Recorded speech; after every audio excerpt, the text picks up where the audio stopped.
This video is an open letter to the world. Enough. We have had enough.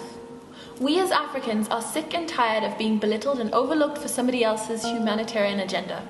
So allow me to make this abundantly clear. Africa is not a country.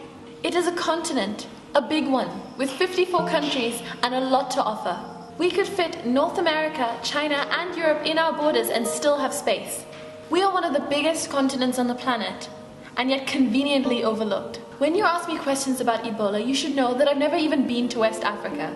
I am 4,000 kilometers away, and whilst I know enough to differentiate the countries and some of the general customs, I cannot even begin to tell you what it's like there. When I tell you that I live in Rwanda, and you ask me, isn't that dangerous?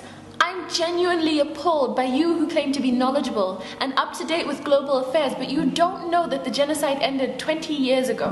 When I told some people that I am Zimbabwean and South African, but I live in Rwanda and I've moved around to several countries in Africa, I was asked whether I was a refugee, because I couldn't possibly have the wealth or reason to travel around my beautiful continent without the threat of death. I refuse to stand any longer and let people tell me about the country Africa where I'm from, where we are too poor to function, our government singular is corrupt, and we have no idea what we're doing. I refuse to be belittled and treated like a second-class citizen. I refuse to be made into a novelty when I achieve something great. You know, you all think that the way that you put Lupita Nyong'o on a pedestal and nearly worshipped her is amazing. Like it's the highest honor or accomplishment for an African. Don't get me wrong, we are very proud of her because when one of us achieves something great, we celebrate as communities. But if you think that you've painted Africa in a positive light through her, you've actually done the opposite. When you make someone an idol like that, it says to us that you are so surprised that an African could achieve something that great, like no one has ever done it before. Our continent is full of amazing and inspiring Africans who are making a difference in their communities. So it's not a surprise to us when one of us succeeds exceptionally. It seems like you think that is all we have to give, and that couldn't be farther from the truth. We really have gotten the raw deal throughout history. We've been looked down upon, colonized, our resources have been stolen, we've been segregated, subjected to violence, institutionalized racism. We as Africans have accomplished so much.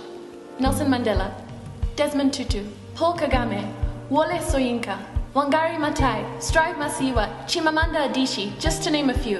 Why can't you see our achievements rather than the single story of poverty and helplessness? So I want you to do a few things for me today. Take a mere 5 minutes out of your day to open Google and look up the map of Africa. Look at the different countries. Learn a little bit about them and the great things that we have achieved. Never address Africa like it's a country again. Next time you refer to a place in Africa, be specific.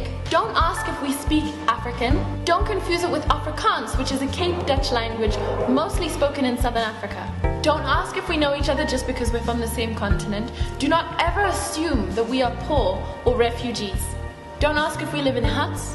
Don't ask if we live amongst wild animals. And remember that we as Africans were performing successful C-sections and brain surgeries thousands of years before European doctors took it upon themselves to wash their hands before surgery so that their patients would stop dying. We have been asking for years to be respected, to little avail.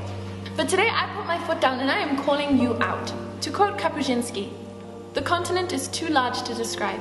It is a veritable ocean, a separate planet, a varied, immensely rich cosmos. Only with the greatest of simplification can we say, Africa." And so I say to you, the rest of the world, that it is time to pay attention to us. We are very quickly overtaking you and we refuse to be overlooked any longer. From Iwani Mawacha. If you want to know more about the points that I've raised in this letter, please follow the link down below. I will also be posting it to my Tumblr page from where you can reblog and share to other people. Thank you for watching this video. Please subscribe to my channel, follow my links down below, share, like, and comment. I would love to hear your thoughts. My name is Iwani Mawacha and this is Pepper and Soul, my YouTube channel. And I will see you next time I post a video.